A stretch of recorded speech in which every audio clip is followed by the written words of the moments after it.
Source Podcast. The Source Podcast. The Source Podcast. The Source Podcast. The Source Force. Mark Bester, welcome to the Source Force podcast. You own this amazing tattoo studio that we're in now, Marked for Life. And I've got to say, the name is brilliant. But where did it all begin for you? For within this industry, or Just from leaving school to where you are now? yeah, I mean, I left school. I'm from the Midlands originally, not from the northeast. I left school, went into an apprenticeship in engineering, pushed by the family. I was a typical 16-year-old, didn't really know what I wanted to do, but the right thing to do is get a trade and, you know, go down that route of everything. I completed that, and then I was a victim of Margaret Thatcher's cull on apprentices, and everyone got made redundant, and then there was huge influx of young people in my area with no jobs. So things took a bit of a downfall from there. So for me, That is, no, it is awful. It's something that you hear time and time again. And I know they're trying to bring it back up, but I just don't know whether the support is there.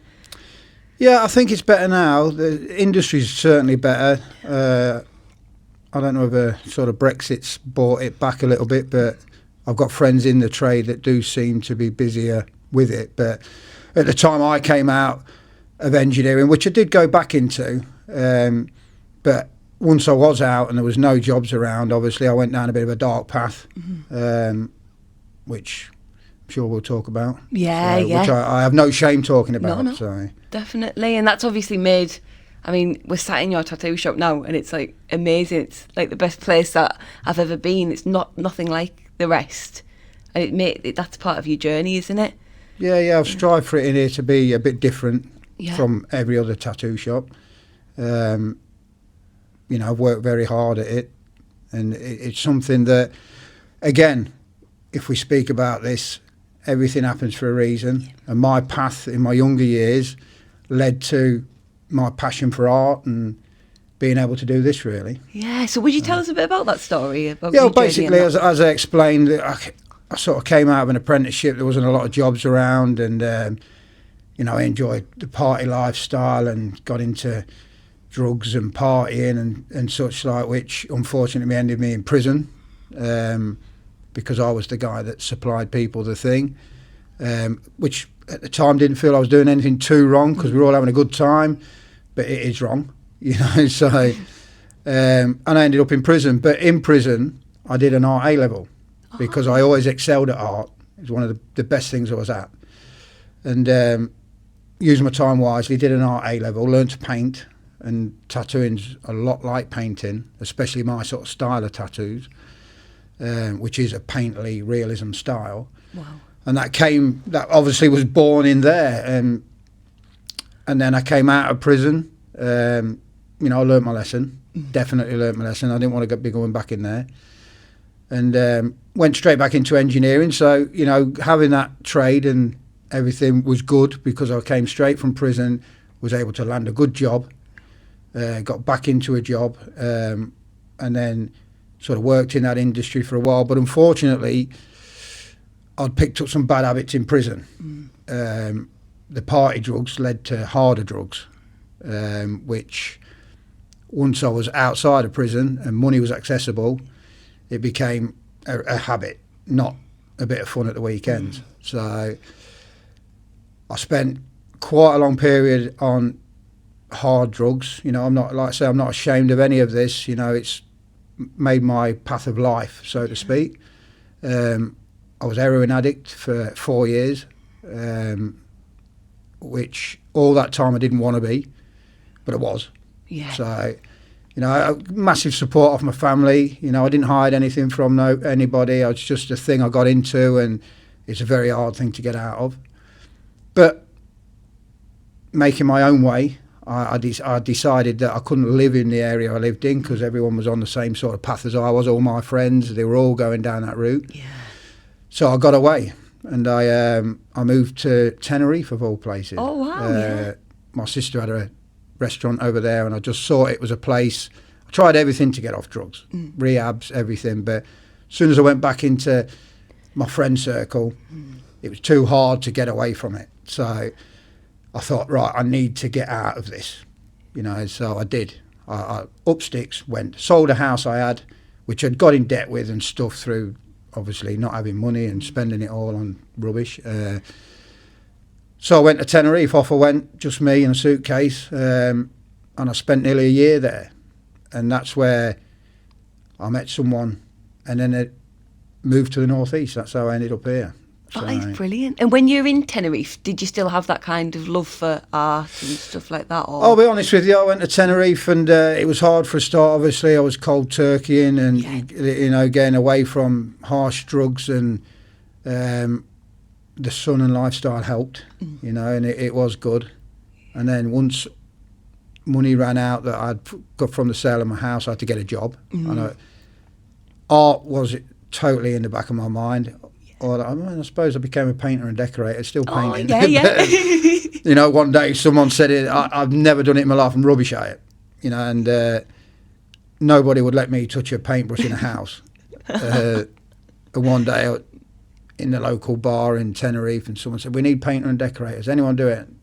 Yeah, me, I'm excellent. Blagged me way into this job, and then just literally blagged it for 6 months. So I was like rubbish, really. But anyway, like I say, I enjoyed my time there, and it served its purpose. Yeah. It got me away from everything, changed my life, and then a new start began in the northeast. Yeah. And how was it kind of leaving what were your friends and a sense of normality? And it was hard to leave all my friends behind, which, obviously I'd had a lot of good friends, but unfortunately they were all sort of playing the same games, and I've lost a lot of them friends since, through because they didn't get away. But my really good friends, close friends, knew why I'd done it. Yeah. We kept in contact over the phone. There were several times where I knew what they were still doing, and I was doing better, and there was, let's meet and all this, and I was reluctant, because I just didn't want to put myself back there. So we always kept in contact with my really good friends, and I still am now.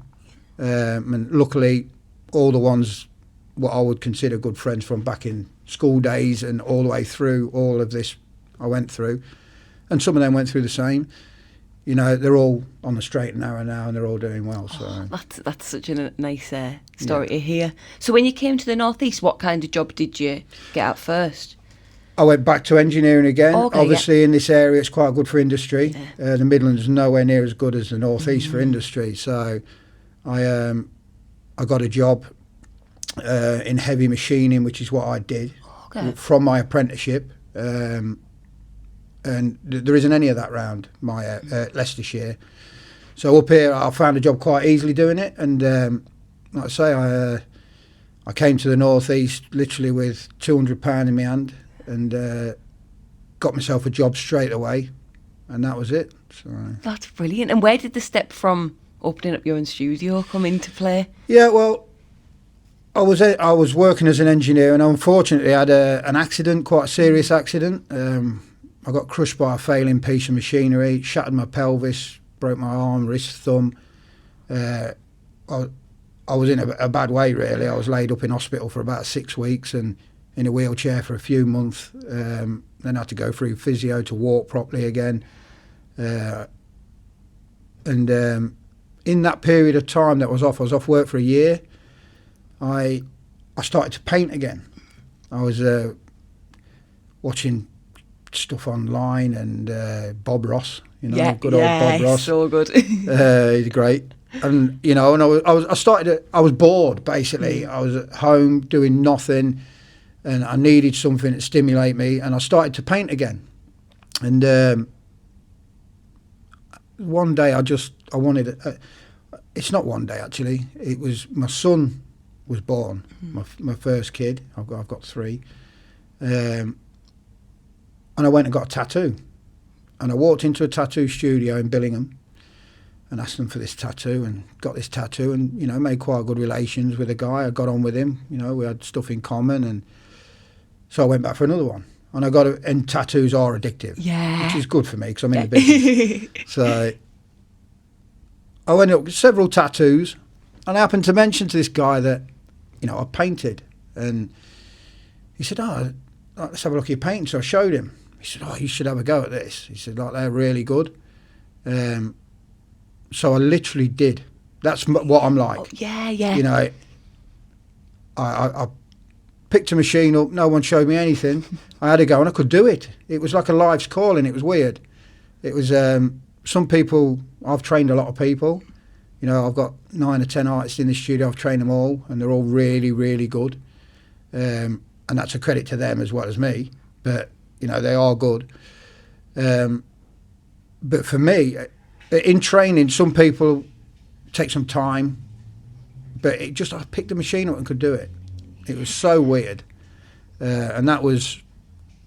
I know exactly how long. I literally have been tattooing now for 20 years. Friday just gone, the 16th. Wow. 16th, the day my son was born, was the day I went and got a tattoo. So it was a week after I picked a machine up, and just had to go. That is amazing.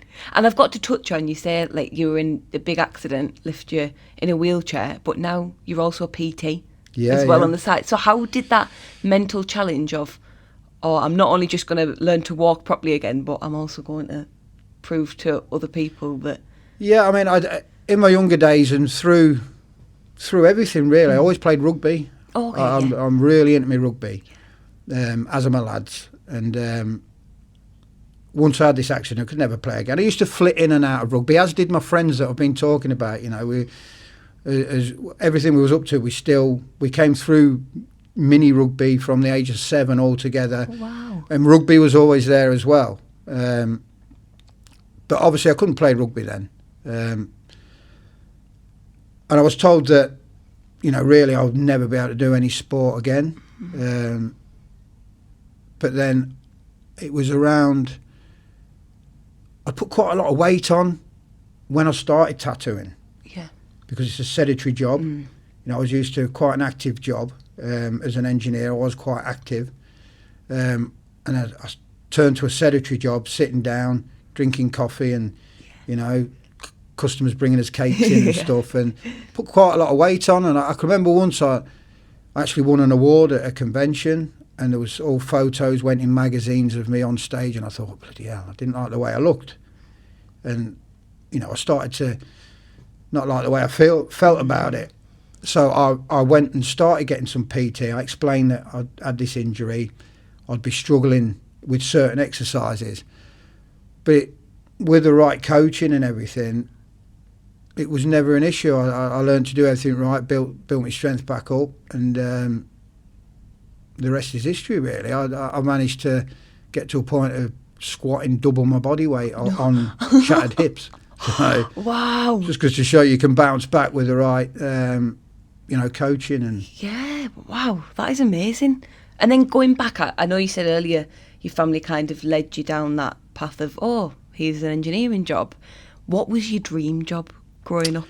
Oh, I'll be totally honest with you, I wanted to go in the forces. Oh, yes, yeah. And when I look back, I've encouraged my son's in the RAF, and I encouraged him to go in there because he's sort of like, I'm putting my sort of dreams through him and what I would have liked to have done, and I'm trying to go through all my mistakes and get him on the right path from the off. I really, really wanted to go in the armed forces. Possibly it would have been the army. Yeah. And I look at my lifestyle and through prison, very male, testosterone driven sort of thing, and I thrived in there. I did well, I got on well, knew where to keep my head right, and it's very much like the army, it's very much like that. And I thought, if I had gone in the army, would I have ever ended up there? And obviously everything happens for a reason. Totally. And I wouldn't change anything, and that's why I'm not bothered about talking about my past, because it has sculpted what I am today. Yeah, definitely. But I do always wonder what would have happened if I'd have gone in the army. Yeah. No, Yeah, that is absolutely brilliant. I have wondered. Yeah. And we're sat here and you've got all these awards up. I mean, there's copious amounts. What's the best award for you that you've won? It's quite a tough one, really. Obviously, the first one. Yeah. The first one was massive because, I mean, now we're in an age of everything's online, but there used to be a lot of tattoo magazines, and every week we'd get these magazines, and I'd look at all these big names on stage that were winning awards, and obviously Joe Bloggs hasn't heard of these people, but within the industry, they're like, there's some of these people like gods to people that are just starting out, and within I think 4 years of me actually starting, I was on that stage winning one. Wow. And we'd sort of turned up at a convention and didn't think too much of it. No one had ever heard of me because there is a circle of people that everyone knows and known names sort of thing.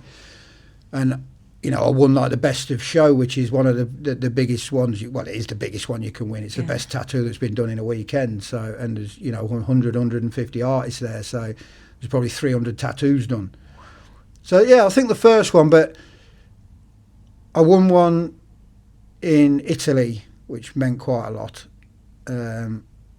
just because of it was on a real good friend, and he'd travelled to Italy. And we sort of fabricated this tattoo in and around things he'd been through and such like, and then it went and won an award. So there's another one actually. I don't want to bore you with this. No, this is brilliant. But there's a young girl come to see me, and she'd had issues in her younger life, and she'd self-harmed her arms quite severely, and she was a really beautiful girl. But she hated this now. She wouldn't wear T-shirts. And she came to me through a recommendation, asking if I could do anything with them. So, me, I said, yeah, I can do anything. Yeah. And we did. We covered these tattoos. She went through a lot of pain. She came up for sort of a 3-day session in a row because she was keen to get it done. And she was from down south. And then she came back for another couple of days. And we made this lovely floral fantastic sleeve on her arm, and then I invited her to a convention in Cardiff in Wales, and I said, come down, and we'll have a little play around with it and we'll put it in a competition. Which we did, and it won.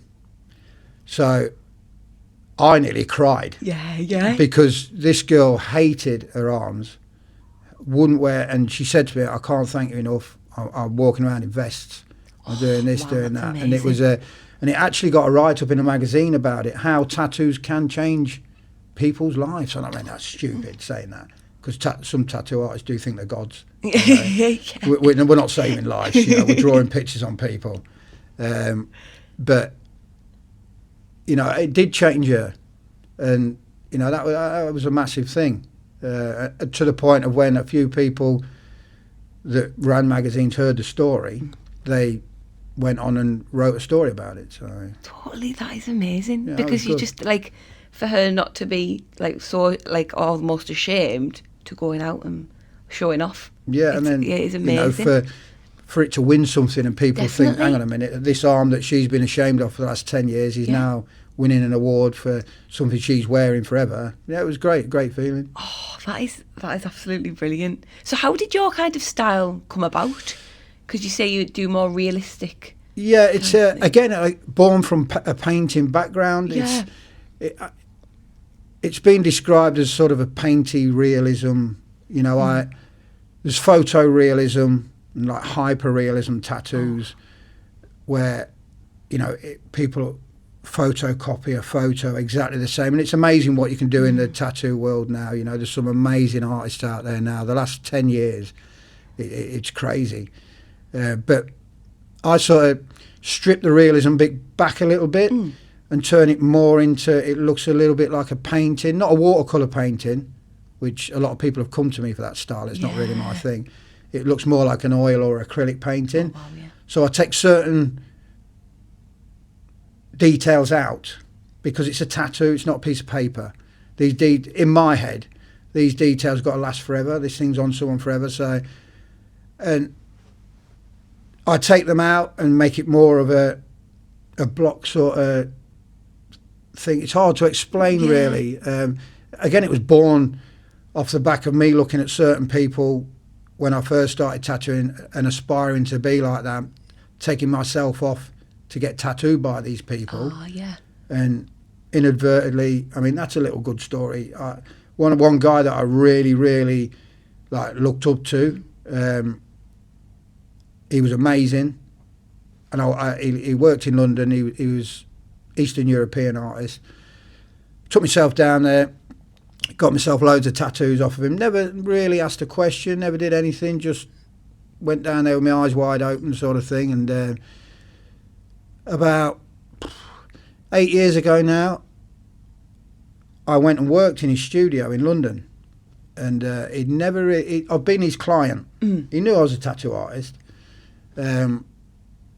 But anyway, I said, can I come down and do a bit of a guest spot? I want to try and make a bit of a name in London. So I went down there, and he sort of seen a couple of tattoos I did, and he was like, wow. He said, who did you do an apprenticeship under? Because an apprenticeship is the right way to go within tattooing. And I said, nobody really. I said, you. I said, I've learned more off you from getting tattooed off you and not asking a question than anyone. And he was like, oh. You know, he couldn't believe it. So, you know, it was... I thought apprenticeships are the right way to go. Yeah. With the right person. There's a lot of bad people out there taking apprenticeships on and using them for a bit of slave labour, so to speak. And then, you know, the guys that I take on, I get them to tattoo quickly. I'm training them to be tattoo artists, not receptionists. Yeah. So. Yeah, no. That is brilliant, from just like, oh yeah, I kind of just do this myself. Yeah. So what inspired you from that shop in Billingham and then picking up your first gun a week later to opening your own studio? Again, this is what I've been talking about things sculpting you, all bad things. I had the accident. Yeah. I knew I was in for a payout. Ah, yes. So yeah. Once I started to tattoo, within that shot, again, something bad happened in that I was getting I showed them, had a go. They seen some of my work only 3 months after. I was still working in engineering, and I was training people in engineering. So I went in one day and I was like, right, lads, I'm now a tattoo artist. Get yourself around my house. Yeah. I'm going to do your sleeve. You know, and these young kids came round, and, you know, it was all licensed. Yeah. You know, I was licensed, I was doing it properly. And I tattooed all these kids, and, you know, and this guy that owned the studio in Billingham saw one of these tattoos, and I got a phone call one day, and he's like, Mark, do you want a job?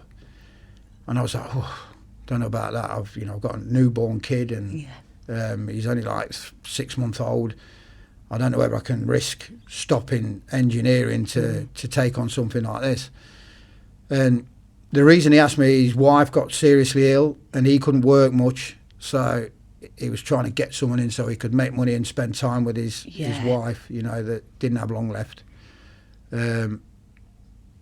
So in what I was doing, I was going to work engineering in the day and then working at night in the tattoo shop. And I did that 3 nights a week for a start, that turned into 5, that turned into I became really busy. So I sort of took the plunge and stopped. I never forget the conversation with the owner of the business. I was like, you know, because I was quite good at my job in engineering. You know, I was well thought of in there and worked hard. And I said, look, I'm packing in. I'm going to be a tattoo artist. And he just laughed at me. And he was like, oh, what pay rise do you want? I said, I don't want a pay rise. I can never earn what I can earn tattooing in this job as I can tattooing. And these were old school people, because they didn't realise there is money in tattooing, you know, and it's a good job. You know, once you get good. Yes. You know, you've got to be good. Because there doesn't seem to be a happy medium within tattooing. You're either up there or down there. Yeah. So. You don't want to be put on them Facebook groups, No. bad tattoos. And No. And there's enough of them about. Unfortunately, social media can really blow you up if you're not the right person doing it. No. So how did you take that step in? Like, it's difficult when you've got no prior business experience to come in, open your own studio and then find out, oh, I've got to do this tax, I've got to do this, employing people. What was the challenges faced with that? Yeah, that is a bit of a challenge. Yeah.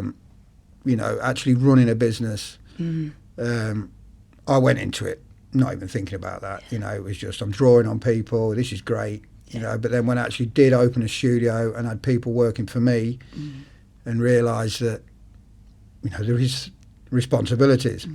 I do believe that if I knew where it was going to take me, you know, and I've been all around the world doing it, you know, I turned to training people, seminars for advanced tattooing, and I've gone all around the world doing that. And if I knew it was going to go there, I don't think I would have ever opened a studio. Yeah. I would have just worked for someone, and then I could have gone off and travelled, because owning a place has restricted me a little bit. I watch all my guys travel around, and I'm sort of a bit grounded. You know, I can't just up sticks and go as much as I would.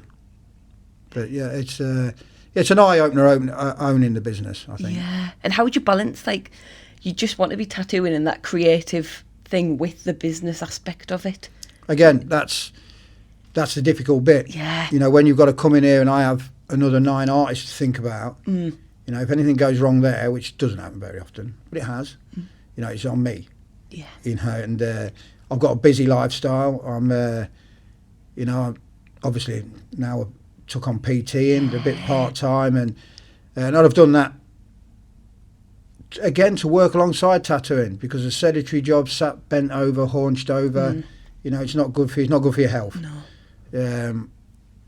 And I've found if I train, it makes me better, stronger. I never get a bad back. You know, my head's right. Yeah. You know, I get up early in the morning.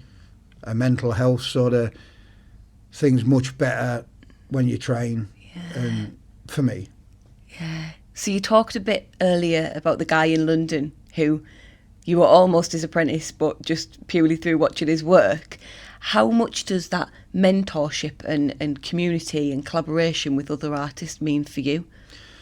It does mean a lot. It's unfortunately they do say don't meet your heroes in another thing. It turns out when I went and worked for him, he's a bit of a yeah.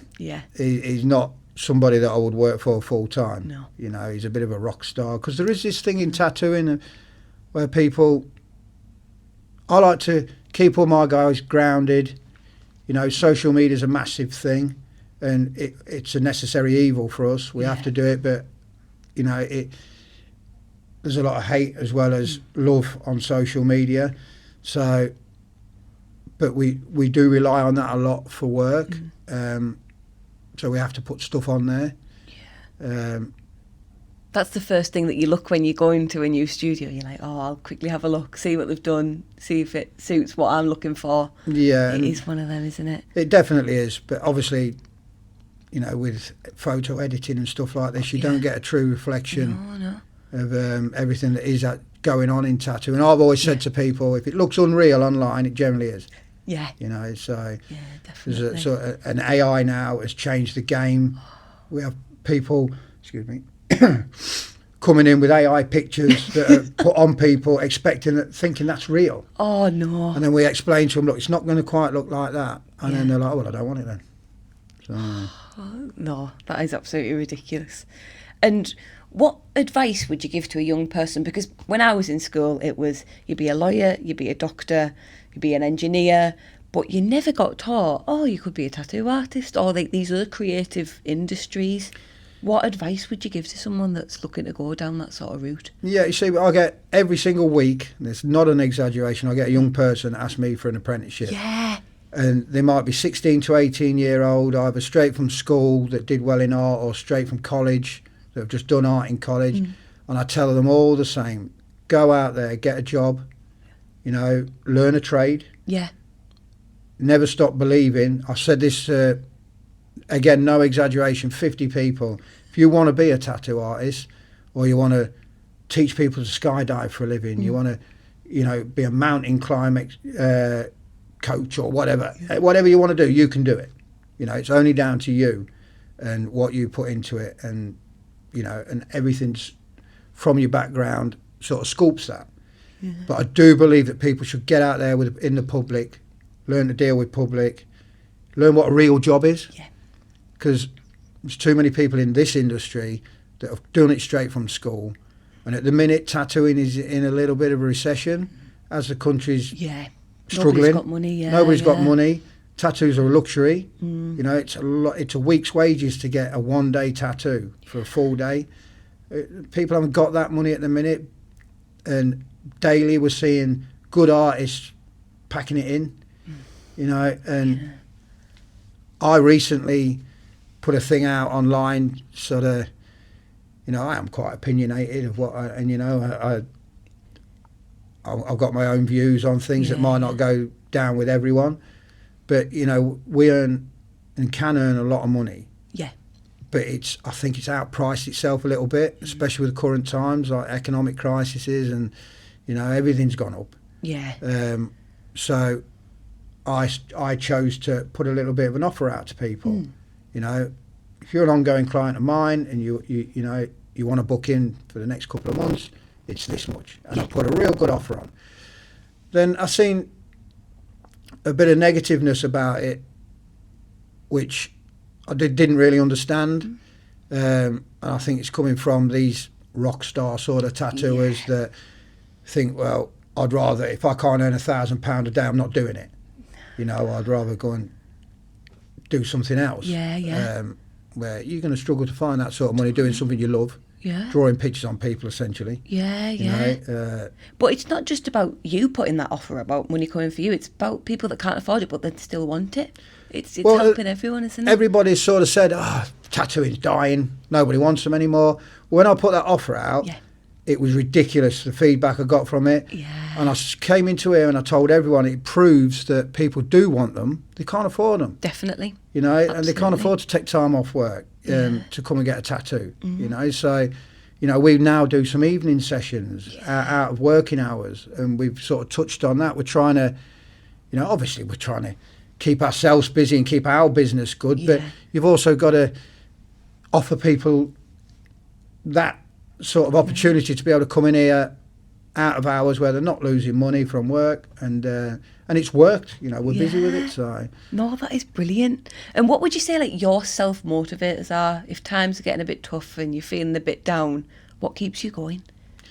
Again, I've got a really busy life. I mean, my friends are like, "How do you fit it all in?" You know, I've got hobbies that I absolutely love. You know, I've got a fishing lake that, you know, I sort of dug myself.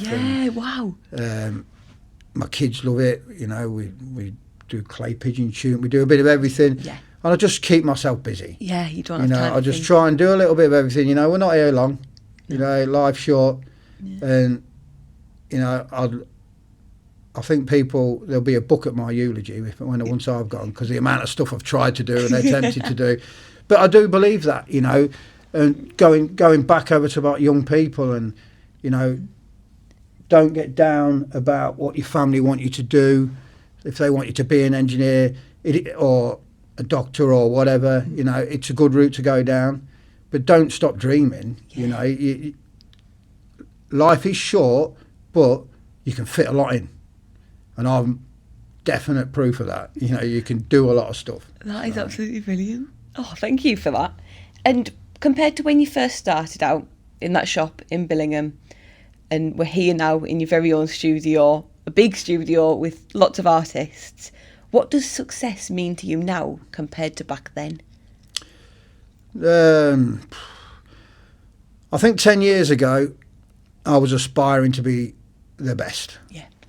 And then I've always said this to a lot of people, not just in this industry, but, you know, I got up there. You know, I was up there in this country. Certainly, I was flying. You know, I was winning awards all over the world, and I was flying. But at what cost? You know, unfortunately, I was married, young children, which all ended. You know, because of my passion for success. You know, so at what cost? That's how I look at it. So once you hit the top, where do you go from there? That's it. You know, there is only one place to go, and I have witnessed. It's not just this industry. It's a lot of, you know, it could be anyone in any industry. Once you get to the top, or somewhere near the top, I'm not saying I certainly wasn't the best, you know, but I was doing really well in what I was doing. And then there's only one way to go, really. You either continue playing this sort of false social media game, start plugging stuff, selling your soul to, and, I'm not that guy. No. So, recently there's been rumours going around that I'm not tattooing. I'm dead. That is not a joke. Really? Someone messaged me the other day, came across someone in the gym with a tattoo I'd just finished on his back. Good, nice tattoo. And this guy complimented him and he said, "Oh yeah, Mark Bester did it." He's like, "He's dead, isn't he?" He's like, "He's very much alive. He's just finished my tattoo." It's just because I now choose not to. This is what we're talking about, the success, what it means to me now. It doesn't mean anything. Yeah. I'm quite happy. The success of the people that work for me means more. Mm. When I've had people winning awards that I've trained, that means more to me now. I've always said this and I've always stuck by it. If I train 10 people to work in here, I don't want to be the best. I want to be the worst.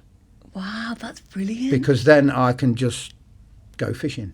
Yeah. They're all really busy, and I can do my hobbies, and and that's what I've strived 20 years of business for, because everyone does build businesses, and so that they can sit back and let it all come to fruition and all their hard work. But I've still got a love for tattooing, so I'm still going to continue tattooing. But I just don't really, I don't post much on social media and anymore. I used to. It used to be a daily thing, like plug in. I got a big following quickly on Instagram, and in the early days when Instagram was real, and these things were real, and it was real followers. And I did get a big following. But now it's just, this is why people, because they're not seeing you on social media, they think you're dead. That is crazy. That's the world we're living in. Yeah. So, but as you can see, I'm very much alive. No, you are. And we always end with this question. And I'm a big believer, like we've said, in everything happens for a reason. But if you could go back and give your younger self one piece of advice, what would it be? I think it'd be something that I've lived by, and it's like, don't stop dreaming. Because I'm a life's dreamer, and I've always wanted my own fishing lake. I've got one. I've always wanted this. I've wanted that, and I end up either getting it or striving to get it. So that's the only thing I'd say. Don't stop dreaming, because dreams can come true, and it does come true. And that's amazing. Thank you so much for your time and coming on the podcast today. Your story's so inspiring. The Source Force.